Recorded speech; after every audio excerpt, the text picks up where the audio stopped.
Oke. Jadi mata kuliah ini berjudul tentang telah kurikulum geografi ya di persekolahan. Ya, untuk menelaah kurikulum tentu Anda harus tahu tentang apa itu kurikulum dan kemudian bagaimana cara menelaahnya gitu kan. Nah, sudut pandang untuk menelaah kurikulum itu ya bisa dilihat dari kebijakan misalnya. Itu adalah pisau analisis untuk menelaah kurikulum.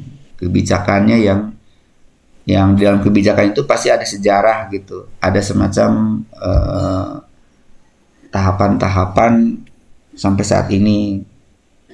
Seperti misalnya kurikulum pada tahun-tahun setelah kemerdekaan, sebelum kemerdekaan juga ada.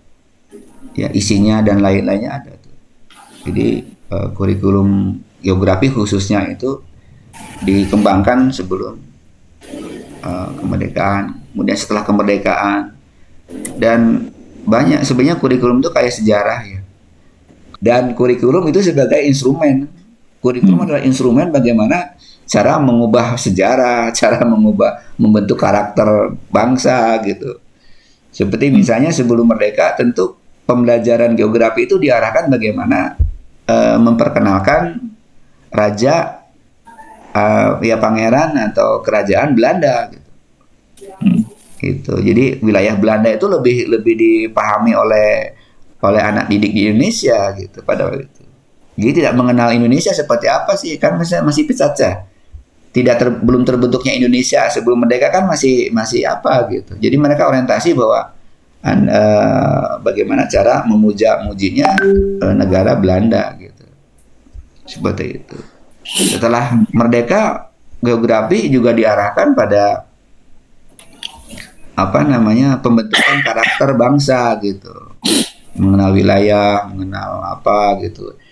Kemudian pada zamannya Soeharto itu masih mempersatukan dengan wilayah namanya wawasan Nusantara gitu. Laut adalah bukan pemisah antara pulau. Laut adalah perekat antar pulau sehingga kita menjadi bangsa. Itu berjasa itu adalah kurikulum gitu. Yang paling bisa kurikulum. Memberikan persepsi yang berbeda kan. Kalau misalnya dia adalah pengkhianat bangsa, mungkin dia mengatakan bahwa Indonesia itu yang 17.000 pulau itu adalah terpisah-pisah gitu oleh lautan. Narasinya begitu. Tapi kan kalau misalnya yang punya persepsi bahwa ini negara kita tetap harus bersatu, NKRI harus satu, maka narasi tentang laut adalah pemisah itu nggak boleh. Laut adalah perekat, kan beda. Antara pemisah antar pulau dengan perekat antar pulau itu kan masalah narasi. Nah, itu jasa kurikulum. Sampai saat ini kita bersatu, NKRI itu bersatu.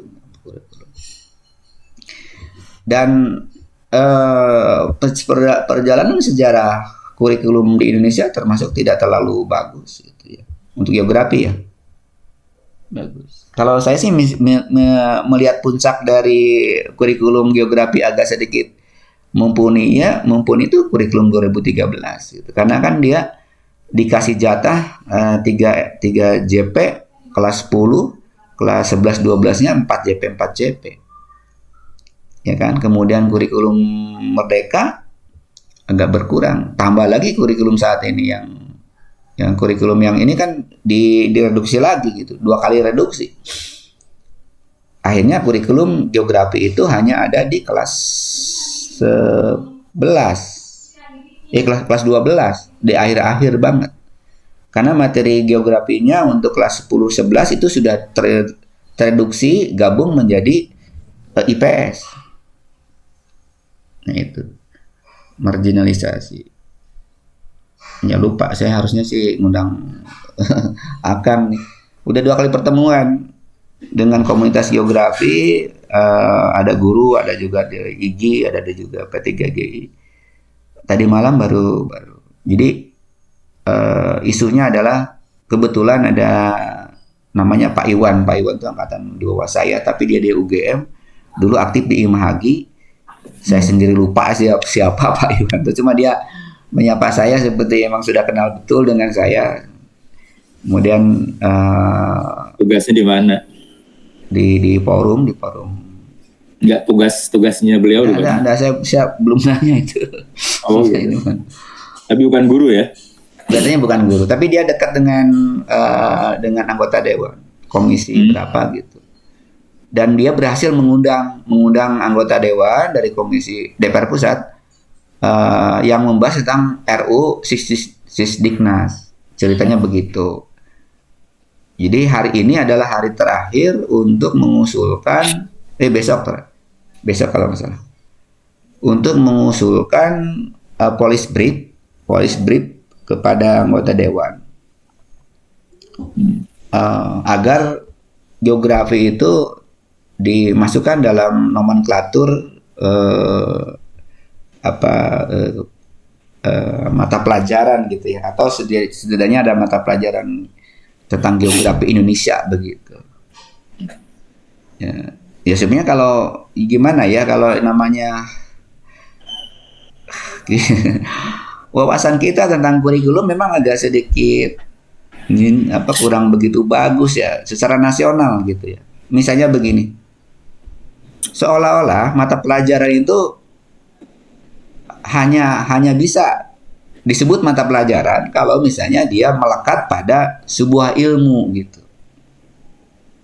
Misalnya geografi, istilahnya geografi ada IPA sebenarnya, kimia, fisika, itu seolah seperti itu, yang namanya mata pelajaran adalah melekat pada keilmuan tertentu. Kan tidak gitu kan. Karena kita punya pendekatan yang namanya kurikulum itu setidaknya ada 4 pendekatan gitu. Ada yang pertama memang betul kurikulum itu mengacu pada nama-nama ilmu yang sudah keilmuan gitu ya. Gitu. Jadi muncullah yang keduanya sebenarnya ada lagi pendekatan kurikulum yang disebut dengan rekonstruksi sosial. Yaitu kurikulum yang dikembangkan itu mengacu pada kebutuhan masyarakat. Masalah masyarakat itu dikaji. Jadi semacam sekolah itu sebagai dapur, sebagai persiapan anak didik untuk bisa hidup di masyarakat. Jadi dia harus tahu tentang permasalahan-permasalahan yang ada di masyarakat kan gitu. Makanya muncul istilah mata pelajaran Pancasila. Mata Pancasila kan bukan, atau mata kuliah kewarganegaraan itu kan PKN itu bukan mata kuliah melekat pada keilmuan kan sebenarnya. Yang keilmuan itu subjek akademik ya namanya. Jadi pendekatan subjek akademik itu adalah menggunakan mata pelajaran dengan istilah-istilah keilmuan. Biologi, fisika, kimia, geografi, sejarah gitu. Bahasa Indonesia gitu. Ya sosiologi, antropologi. Nah itu adalah mata pelajaran yang dipilih namanya. Nah itu berdasarkan asumsi bahwa kurikulum dikembangkan secara subjek akademik. Gitu.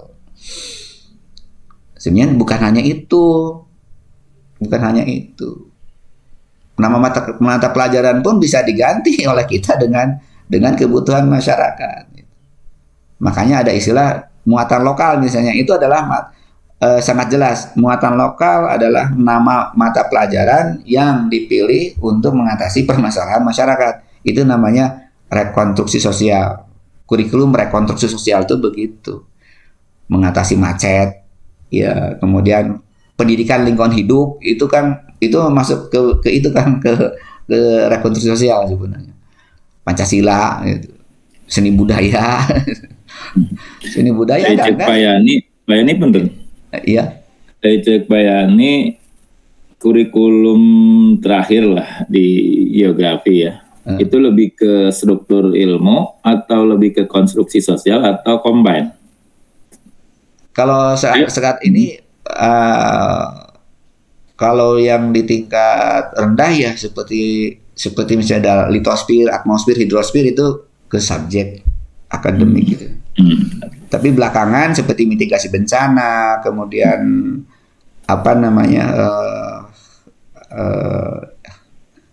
tentang poros maritim, strategi dia posisi Artinya strategis Indonesia. artinya lebih ke kombinasi ya. Itu rekonstruksi sosial itu. Ya kombinasi antara Kombinasi.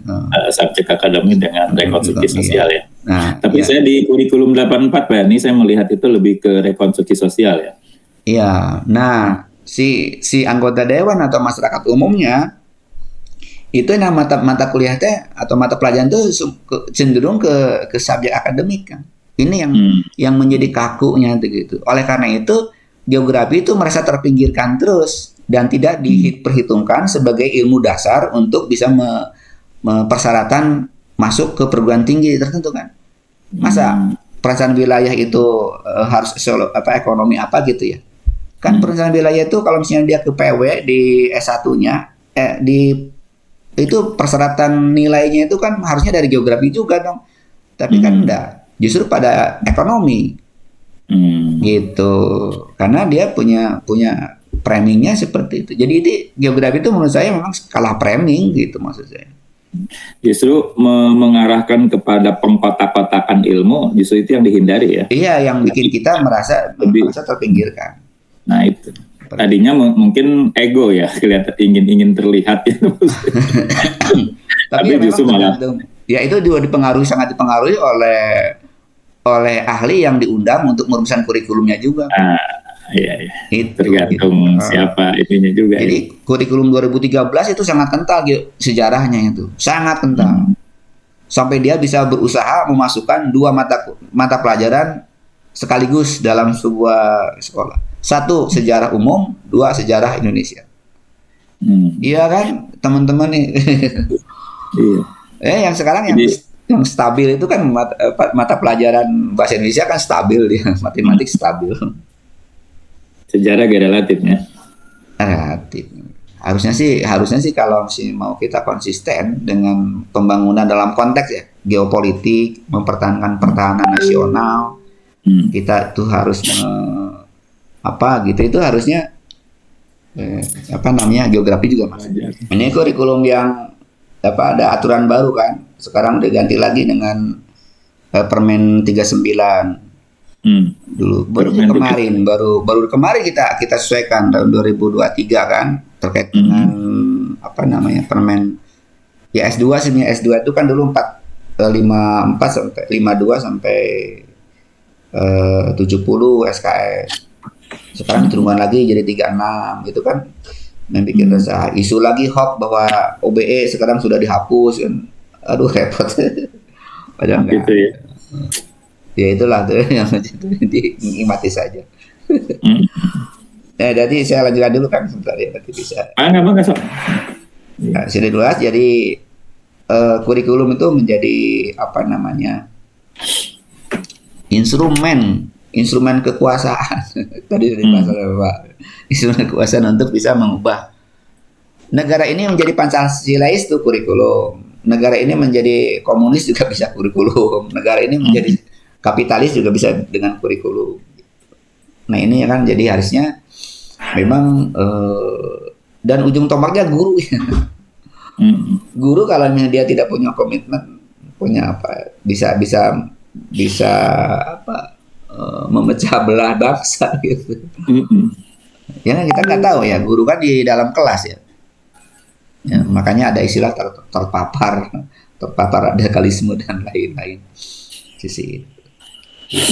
Jadi ini telaah kita terhadap kurikulum yaitu dari sisi kebijakan.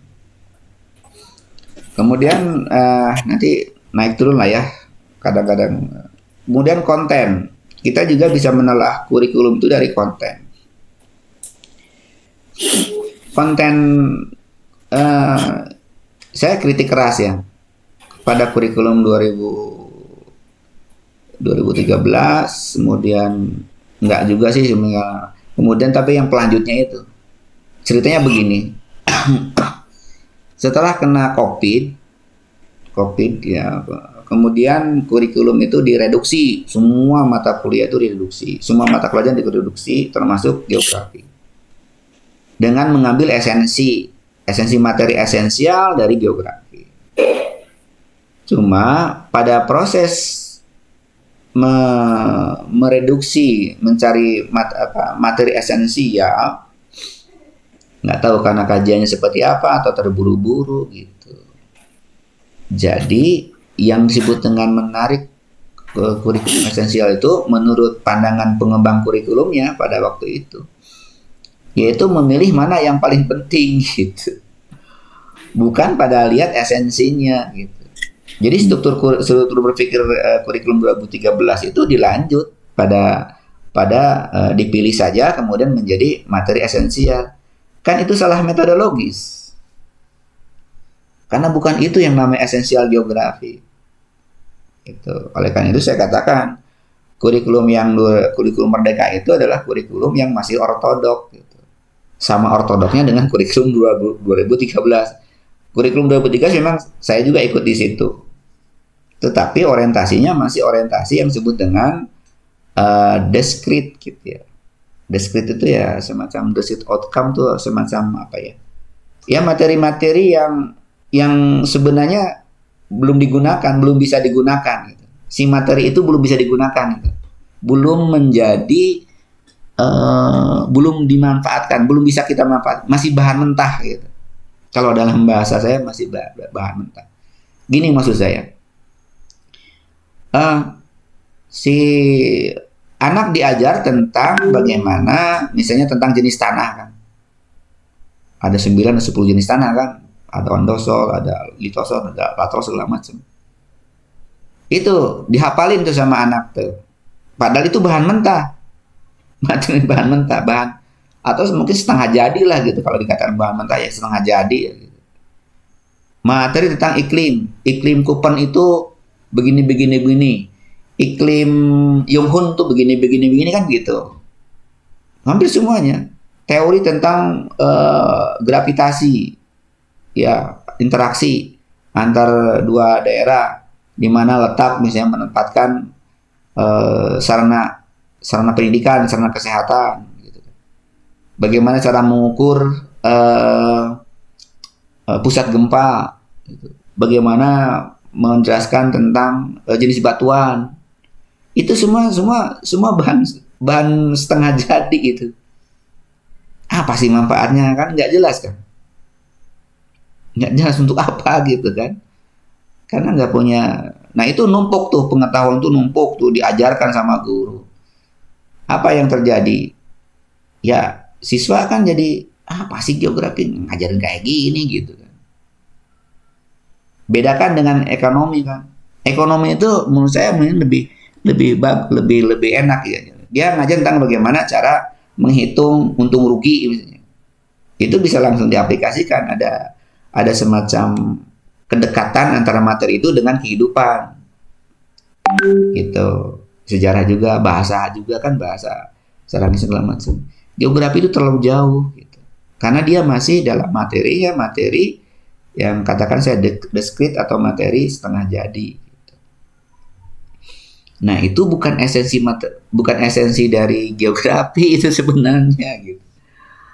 Ya karena geografi yang sesungguhnya itu kan pada bagaimana yang terintegrasi kan. Kan ada dua ya.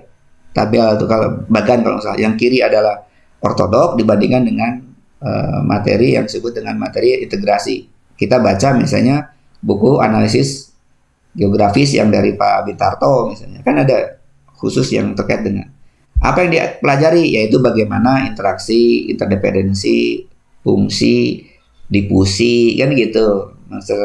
Perencanaan wilayah, kemudian itu ilmu yang diajarkan lebih dekat dengan kehidupan kita gitu. Nah itu sudah mulai kerangka tuh ininya manfaat dari ilmu geografinya itu.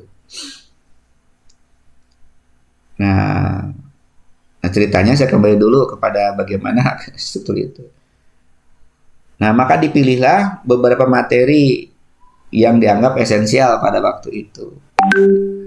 Padahal bukan esensial, dia hanya memilih beberapa materi, yang lain dibuang, seperti mitigasi dibuang, antropologi dibuang, kemudian litosfer, atmosfer digabungkan, dan seterusnya itu. Termasuk juga misalnya potensi pengembangan sumber daya pangan itu dihilangkan. Apalagi banyak dihilangkan. 50% kan dari materi awal, dari materi 2013 itu. Nah, masuk pada era kurikulum merdeka setelah COVID itu si materi yang dikatakan tanda kutip esensial itu disahkan sebagai materi yang akan diajarkan di sekolah-sekolah. Dan dilanjutkan sekarang. Dilanjut betul-betul plek dengan kurikulum pada era sekarang gitu. Makanya ada Pak Menteri bilang bahwa sekitar 30% masih menggunakan kurikulum 2013 dan sisanya adalah masih kurikulum merdeka. Pada kepemimpinan beliau saat ini tidak mengubah kurikulum ceritanya. Ini ya. Jadi judul sekarang kurikulum apa nih? Masih kurikulum apa? Nggak sebut ada namanya kurikulum nasional atau merdeka? Iya, mungkin kurikulum nasional kali ya. Karena sekarang fokusnya ke pembelajaran ini, Pak. Pembelajaran deep learning-nya itu. Deep learning itu kan pendekatan ya? Pendekatan. Modelnya ya macam-macam sih. Ya nantilah itu jadi kontennya itu sekarang konten kurikulumnya tuh ya seperti ini kondisinya. Makanya 5 saya hafal. Karena itu kan hanya di kelas 10 ya, kelas 12. Yaitu posisi strategis. Kemudian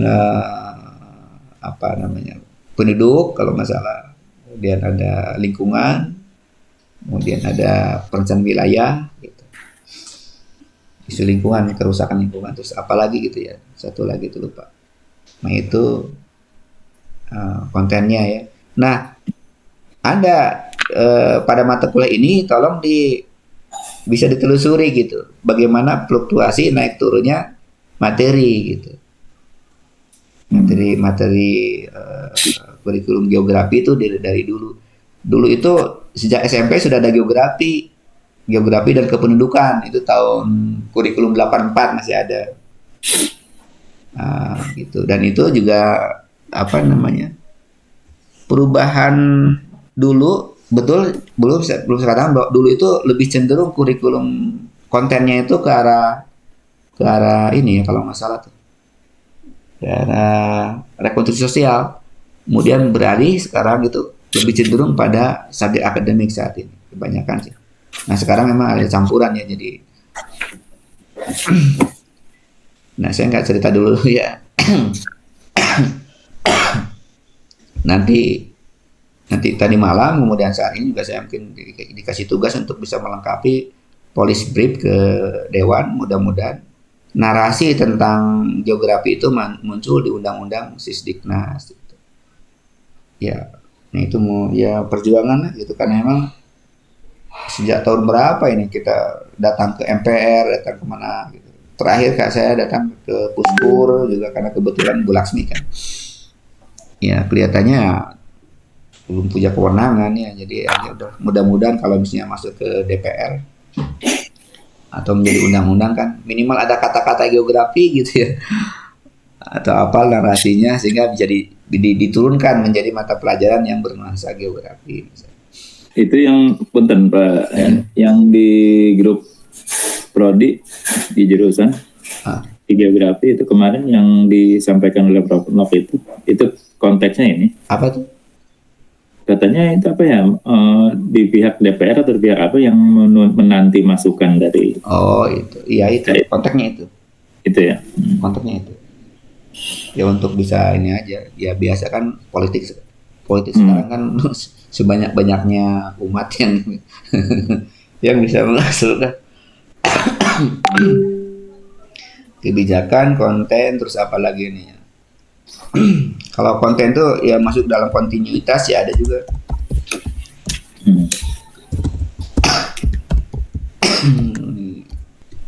Kemudian ada implementasinya.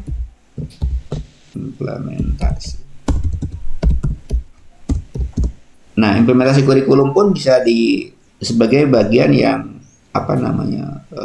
komponen untuk menelaah kurikulum. Beda antara konten dengan, kalau implementasi itu bagaimana cara mengajar, misalnya itu implementasi. Bagaimana cara mengukur keberhasilan, itu seperti itu. Nah sekarang Anda bisa mahasiswa bisa melihat setelah Anda belajar geografi pada waktu di SMA misalnya, dengan metodenya itu kan bisa dibedakan. Kualitas Anda itu beda nggak atau sama nggak dengan kualitas yang dulu gitu. Sama-sama materinya tentang litosfer, tapi kualitas lulusan angkatan 2024 itu bandingkan misalnya dengan angkatan yang 10 tahun yang belakang. Materi tentang litosfer tapi dengan cara yang berbeda. Itu kajian telaah juga itu. Telaah kurikulum. Sekarang menggunakan deep learning nih. Implementasinya apakah lebih bagus nggak materinya? Nah, nyambung tadi ya. Jadi konten kurikulum yang kemarin adalah hanya bahan mentah, kemudian menggunakan. Nah, sekarang diharapkan kurikulum geografi itu yang dimunculkannya bukan materi bahan setengah jadi. Diharapkan munculnya itu adalah bagaimana memanfaatkan geografi itu, kita mempelajari geografi itu dengan manfaatnya gitu, dengan menunjukkannya. Contoh gini misalnya, agak susah saya menjelaskan. Anda belajar peta, peta itu kan komponennya ada garis pinggir, ada orientasi, ada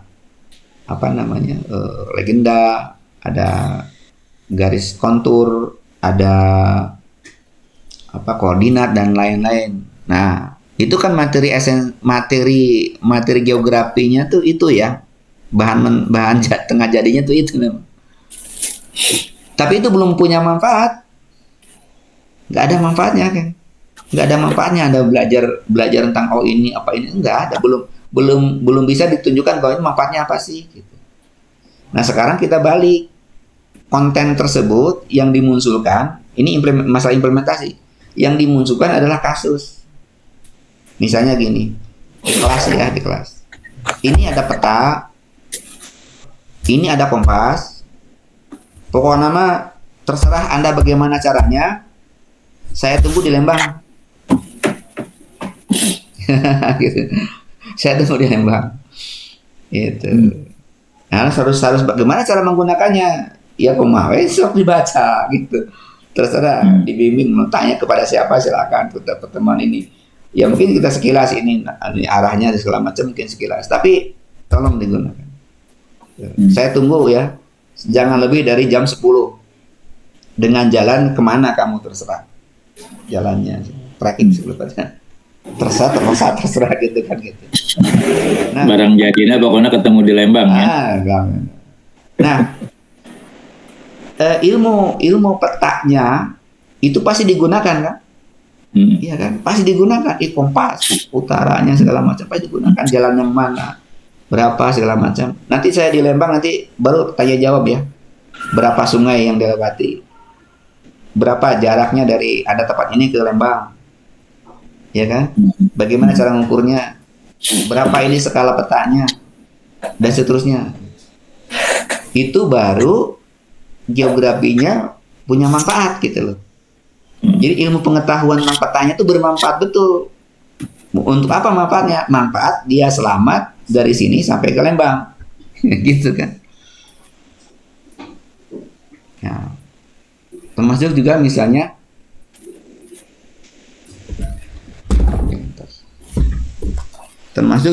ada materi tentang tanah. Nah, manfaatnya itu sebenarnya tanah, belajar tentang litosfer. Litosol adalah dengan proporsi materialnya ini, bahan organiknya seperti ini, materi gini. Next apa gitu? Ngapain juga belajar kayak gituan?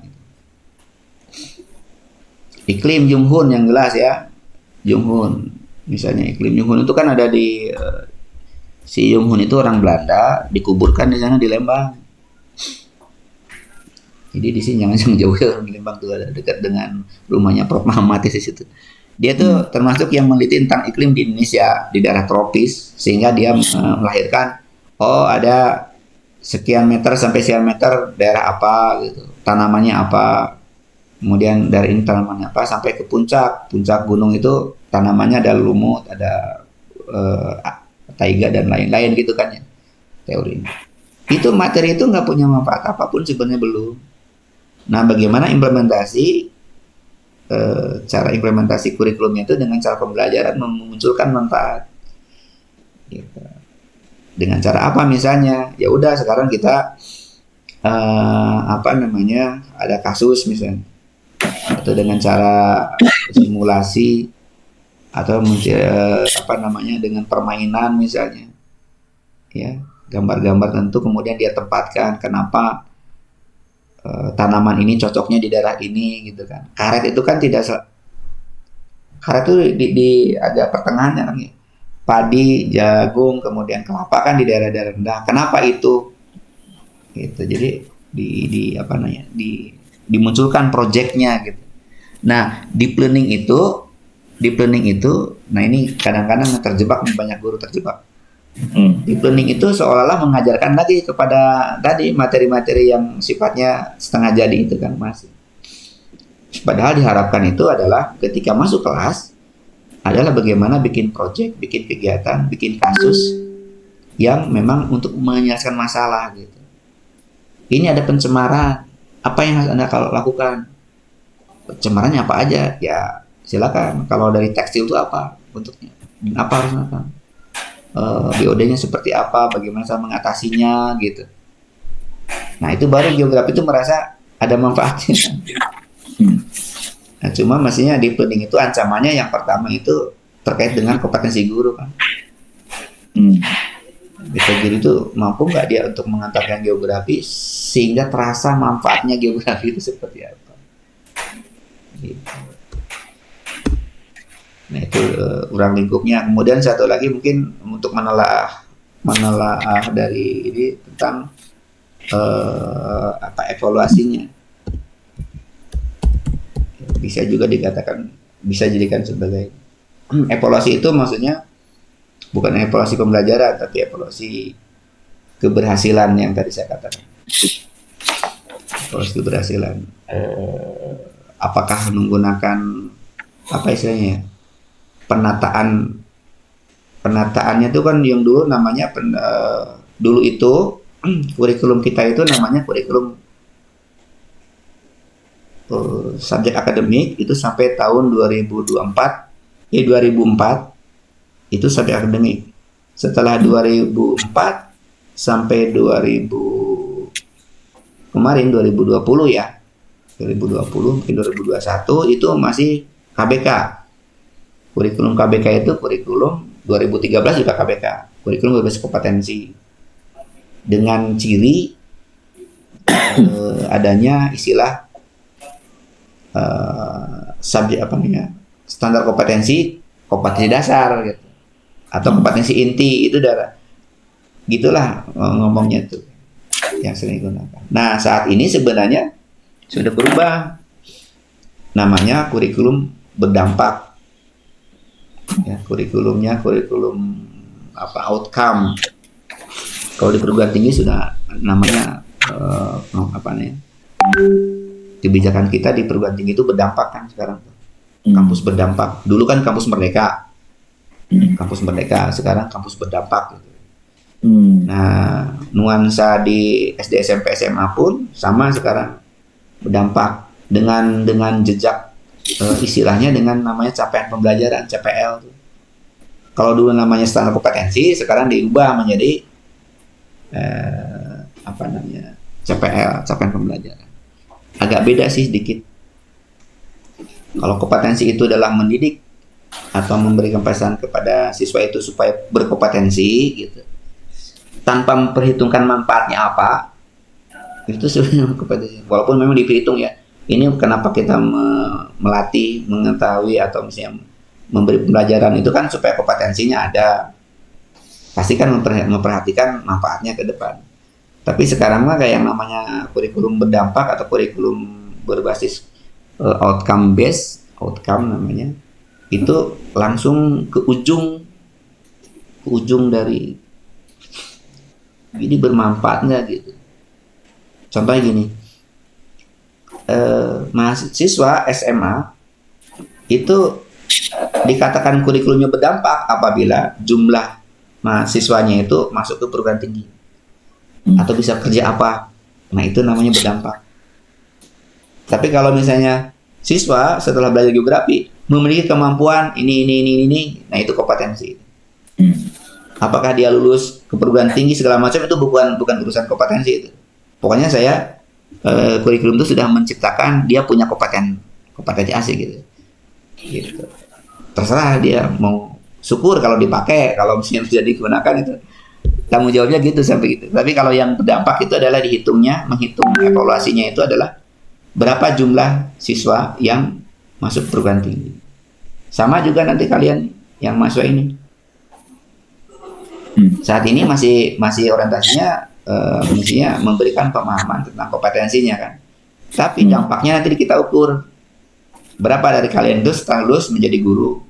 Berapa kalian yang setelah lulus menjadi masuk ke S2? Berapa kalian yang bekerja di mana? Nah, itu dampaknya. Nah, itu berarti kan evaluasinya. Evaluasi dari hasil implementasi. Nah, mungkin beberapa hal terkait dengan cara menelaah kurikulumnya itu ya seperti ini salah satunya ya. Ini barangkali di atas ya.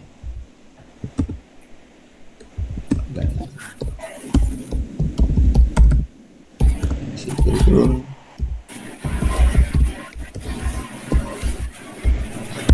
Itu bisa dijadikan sebagai, tolong nanti di screenshot aja ya kalian supaya tidak lupa. Gini maksudnya, tahun sebelum 2006, Anda sudah ini punya. Jadi kurikulum 2000 sebelum tahun 2006 itu kurikulumnya sentralisasi. Berarti betul-betul diatur dari pusat. Makanya ada GBPP, garis besar program pembelajaran ya, GBPP, program pembelajaran. Itu semua matriknya, kisi-kisiin segala macam diatur oleh pusat, dikendalikan jumlah jamnya, jumlah gurunya, bagaimana cara menyusun rencana pembelajarannya pun RPP-nya itu. Namanya SP, namanya satuan pembelajaran, itu diatur gitu, oleh pusat. Nah, tahun 2026 ada istilah KTSP, kurikulum tingkat satuan pendidikan. Nah, itu baru namanya desentralisasi kurikulum. Berarti kan begitu ceritanya. Maka itu bisa dianalisis oleh kita. Itu bagian yang yang bisa kita analisis ya. Ya, ini pisau analisisnya menurut saya. Ya, kebijakannya itu apa? Kontennya. Ini sejarah ya. Sejarah kebijakan berarti ya. Kontennya, organisasi kurikulumnya, implementasinya bagaimana, dan evaluasi. Nah, 5 hal ini juga cukup ya bagi Anda untuk bisa menelaah.